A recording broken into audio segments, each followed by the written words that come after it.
Hello viewers and welcome to Elimu's monthly video podcast recorded right here at Elimu Resource Centre in Malindi. My name is Cynthia Adhiambo. Today we are going to speak to some of our very own. How interesting. Today we are going to speak to two of our staffs here at Elimu Resource Centre in order to know the kind of difficulties and challenges they might have gone through back then during their time of studies. I am not in a position to tell the kind of difficulties and challenges, and I believe you too, my viewer, the reason as to why we are having this podcast here today. So let's listen in as they narrate their stories. Okay, welcome to today's podcast. Please let us start by knowing who you are and what exactly is your role here at Elimu Resource Centre. Let's start by you. Okay, thank you for having me here. You're welcome. Good morning, viewers. My name is Kamotho Ndung'u. I am the CEO of Elimu Development Projects. Welcome so much, Mr. Kamotho. Thank you. Mr. CEO, what about you? Hello, viewers. My name is Maina Gikaria, and I am the Information and Technology Consultant here at the Elimu Development Projects. Welcome. Let's start by knowing how do you get to engage with students who come here at the center during your daily activities? Yeah, starting with me? Yeah. All right. We have so many students that come to Elimu Resource Centre.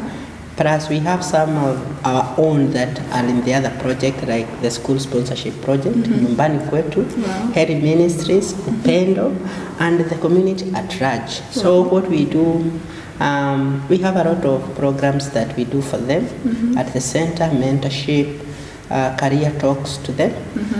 Plus, the ones that are in our project, we pay school fees for them, for some of them, and other things that we do for them. Wow, that's interesting.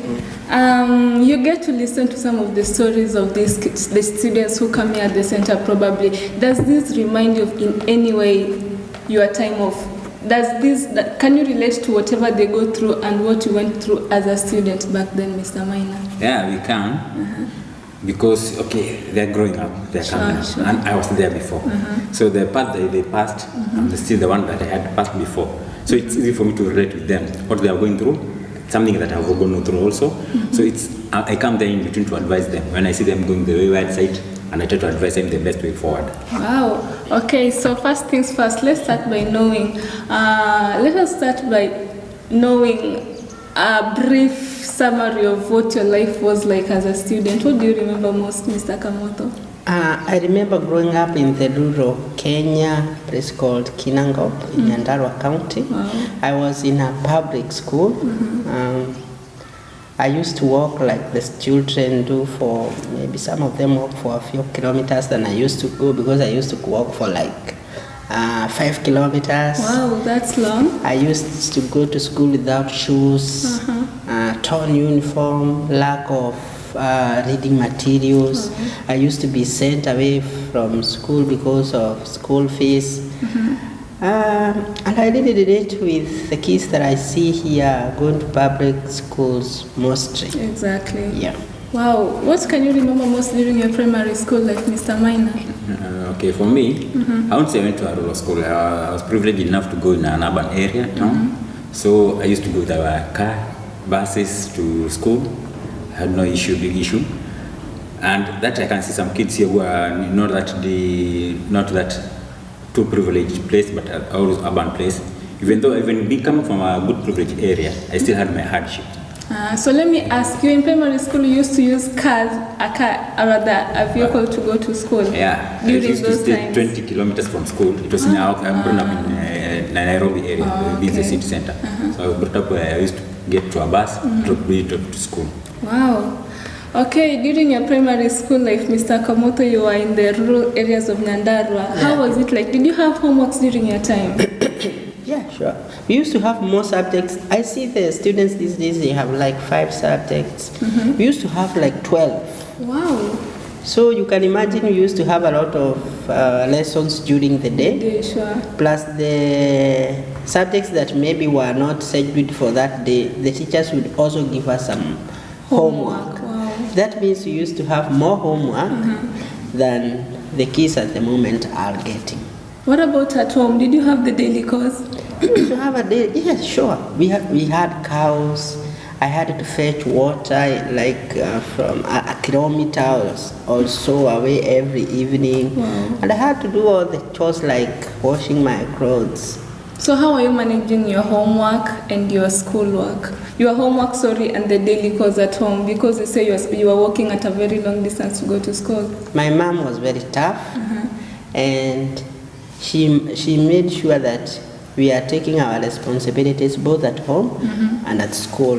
Though she was illiterate, though she is still illiterate as she was, but she used to like us, that she knew that education would be what she wanted to give us. Wow. Because maybe she does not have a lot of shamba resources to give us, but she made sure that we have that responsibilities up as a people. We have to do our homework and we have to do the other responsibilities that are home. And that, I think, is what has shaped us in some of the things that we do. Wow, that's interesting. Mr. Maina, how was it difficult for you as well to manage your daily, your home chores, or you didn't have them in your time? We had our house chores, we had them. They must be there for every kid to grow up. As you had 12 subjects. Apart from also having 12 subjects, you also had practicals. Wow. And they were very tough. In primary school? In primary school. Wow. So as we are growing up, I make sure that first my parents used to tell us first to finish our course, our homework, then we go to the normal course. Even though our course are only during the weekend, but weekdays. During the weekdays you are okay. Weekdays now then just get home, do your work, eat, go. Until maybe I was when I was class 6, that's when things started changing. Wow, you must have been very lucky enough, and like Mr. Kamotho over here, who must have gone through a lot for him to get where he is here today. Let's know, was it difficult for you to get to high school? Life sometimes is very unfair. I used to work very, very, very hard in my primary school, and I came number 1. Wow. But as fate would have it, we didn't have the resources to take me to the high school in the first year. Resources in terms of fees? School fees, yes, and other school supplies, but mostly the school fees. So I had to repeat class 8. Class 8 after becoming number 1, that is? Yes, so it was very difficult for me to do that, but at the end of the day, I knew that I wanted to have education. So I had to swallow my pride a little bit and go back again. And repeat class 8. Wow. Fortunately, I happened to become number 1 again. And this time I got some sponsorship. Wow. That took me for 4 years.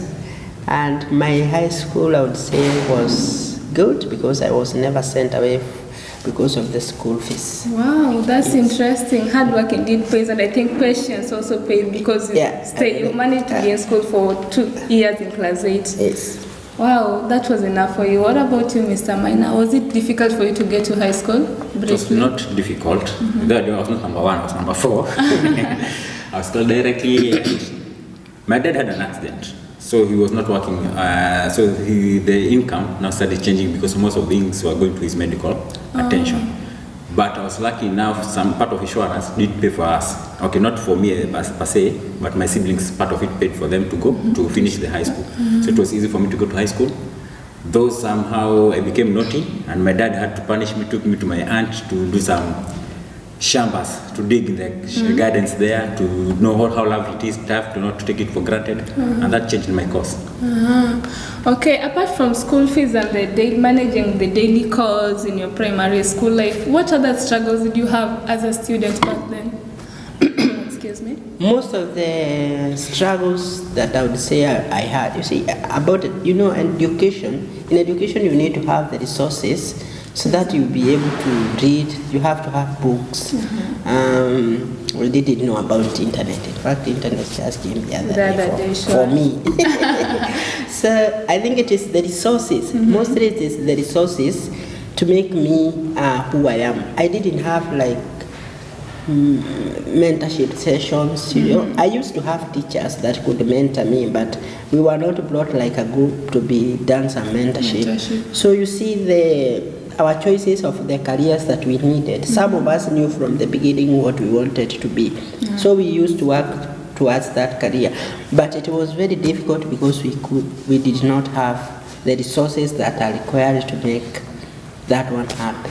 So you keep emphasizing on resources. Maybe if you can tell us briefly what are these kind of resources that you people lacked back then? We lacked good houses. We lacked books, pencils, tuition, and maybe even textbooks that. Those ones were not there. They were not there. You must have gone through a lot to get to where you are today. Yes. Did you have any struggles? Okay, the struggle I had is due to my naughtiness. Let me say I had no struggles, but due to my naughtiness, my dad had to do something for me to learn the life hard way. The hard way, sure. So it was on self-infliged situations. Because if whatever I did, I had to ask my dad, he'll find a way to do it. He usually said it's my right to give you education. So my naughtiness, when I became naughty, he decided the way to punish me is to send me somewhere to get a tough life, to understand what is really life, what people are going through. Exactly. So because I had taken most of things for granted because everything was being provided. And that gave me, it made me change a bit, change a lot, not a bit, from because I was in a day school, boarding, I had to change to go to a boarding to become a serious, somebody who want seriously to study in life. So I had to change from day school to boarding. And I believe you also share with some kids here who think that they have everything so they can just have it the easy way. Yeah, I usually take them. In fact, that's what I like doing. When I find that somebody is not, because you can see it's a well-up person, exactly. I have to approach and tell them life's not the way you think it. Whatever you're using right now is not yours, it's your parents. Work hard to get you up. Very good. Okay, let me know. Tell me what is the most challenging or the most difficult thing you must have gone through as a child during your time of studies? What you can term as the most difficult, Mr. Kamotho? What can I term as the most difficult? Most difficult. As a child? Yeah, during your time of studies. That this one you've never forgotten it up to date. Yeah, I think it is lack of resources and going to for 5 kilometers to go to school in the cold plateaus of Kinangop. But mostly it is lack of resources that would have made me have my way easier in my education at the primary school level, to be specific. But let me say that one must have hardened you. Definitely, yes. Sure. What about you? The most difficult thing, or yours was just a smooth way all the way? I can't say what was difficult, except that some lessons. That's what usually used to stress me in school. I couldn't get anything into it, and the teacher was insisting I do it till the end. Well, people say I failed, but for me, what I see, I passed, because that's what I used not to usually. You tried. Don't I say tried my you best. passed. Yeah. For me, I passed, but when others, I even hear the grade I got, they say, you have failed. But for me, I believe I did my best. That passed me. I've never got the points that I got during the final exam. During the other times, I didn't get those points. Though But I you failed. see, probably it is the naughtiness that also indulged you into not performing so well. So just Not naughtiness, because if you can see, by the time I decided not to really study, the naughtiness had gone. But there's some subjects that you can't get to. Okay, for me, I don't know, I can't say it's the passion, because the same teacher who taught me chemistry is the same one who taught me biology, but I couldn't get biology. it's all in the mind, but biology is quite difficult for the students who are watching. People are saying that, but for me, it's quite difficult. I'm not sure. Mr. Kamotho, biology was easy, right? Biology was easy. Very easy, Mr. Maina. You ask me about physics and mathematics, what I tell you now. So it all depends with the interest at the end of the day. Okay, so let's know, who was the most instrumental person in your life in terms of education, who really catered a lot for you to get the best education that you got? Okay, I can say my dad was instrumental, my parents in short, because even my mom did participate. But on the last time when I became naughty, now my dad thought he couldn't control me anymore. He just left me to go and deal with the world on my own. Then on my turning point, there's a man who came to me as a psychiatrist, and he really talked well to me. He's a family friend also, and I got to listen to him. And then I went to my uncle. My uncle now said from here, he'd try, he wouldn't pay my school fees, but he let me stay in school. I used, for the first 2 years, 1.5 years, I stayed at his place so that I can study. Because now my dad didn't want to concentrate with me, he wanted to concentrate with others. The only thing my dad used to do is to send money for the school fees. So I can say my parents, my uncle, and that Mr. Kimani. Mr. Kimani, wherever you are, people, thank you so much for bringing us our 80 man here, because were it not for you, probably he couldn't be here. What about you, Mr. Kamotho? Who was the most instrumental person? I believe in this world you can never be given everything. Sure. That is what I do believe. What I do believe again is that I do have one of the best families. We are very closely knit. Wow. Very helping each other. So I would say my family was very instrumental in what I have gone through. They have prayed for me. They are great Christians. They have taught me good morals. And it is from this that maybe I have been able to have patience. From my mom is very prayerful. She's very encouraging. And the teachers, of course, they have been very instrumental in my life. So you've talked about your primary school life, you've talked about your high school lives. I want to know, how many of you managed to get, if you managed to get to the tertiary institution? Yes, I did manage to go there, though it was not direct.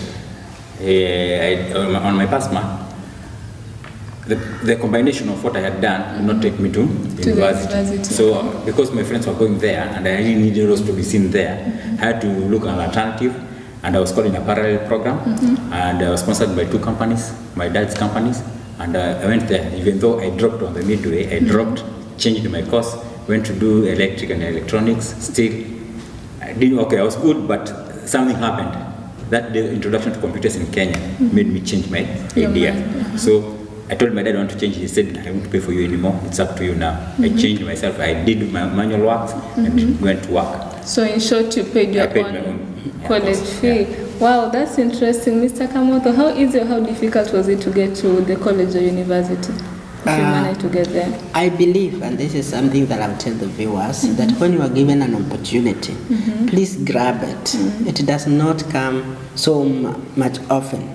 So when I was sponsored to Nyahururu High School for my high school, I worked very hard, and I was in a group of 5 or 6 boys, and we all managed to go to campus. Wow. So I went to Kenyatta University for my bachelor's degree in commerce, and here I am.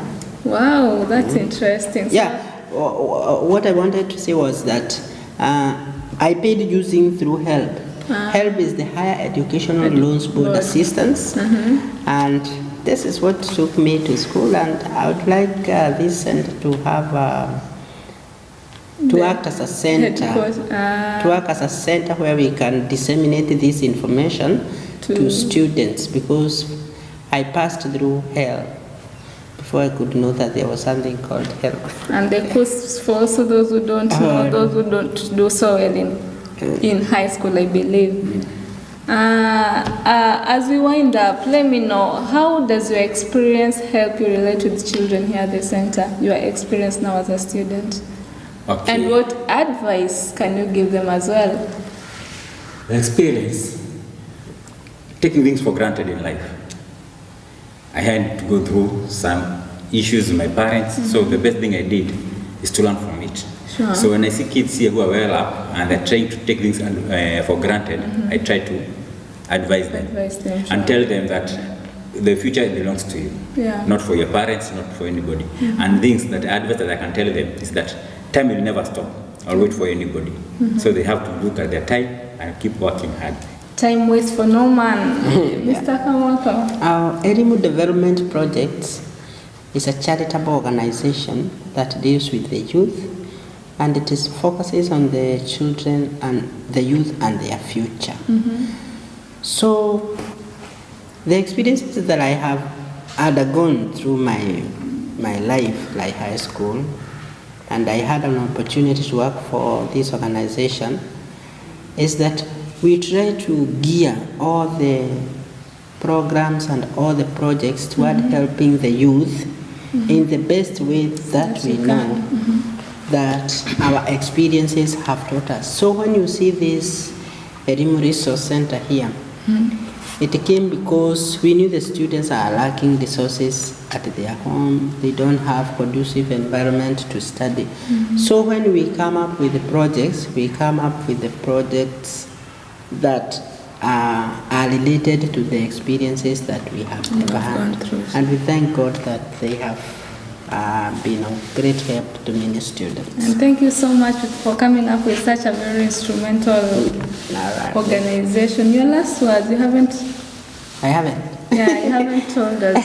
What is your advice to our children? The advice to my beloved youth is that please work hard. There is nothing that you can never achieve if you put your mind to do it. And to you parents, please assist your youth and children with the best that you can. Sure. You can only do so much for your children. If they want to hear you, God will be on your side. Thank you so much. Sorry for that. Thank you so much, guys, for sharing your stories with us. I believe your personal experiences have touched one or two people out there. So it was such a pleasure having you people, and may God bless you so much. Amen. To you, my viewer, thank you also for being part of this. I believe that you have learned something, if one or two, from the people that served your children here at Elimu Resource Centre. If you want to know more about Elimu Resource Centre, please check on some of our videos on our YouTube channel, that is Elimu Development Projects. Give us your views and don't forget to subscribe. So from us, we say thank you, goodbye for now, and God bless you. Thank you. Thank you. Thank you so much. Thank you. Thank you.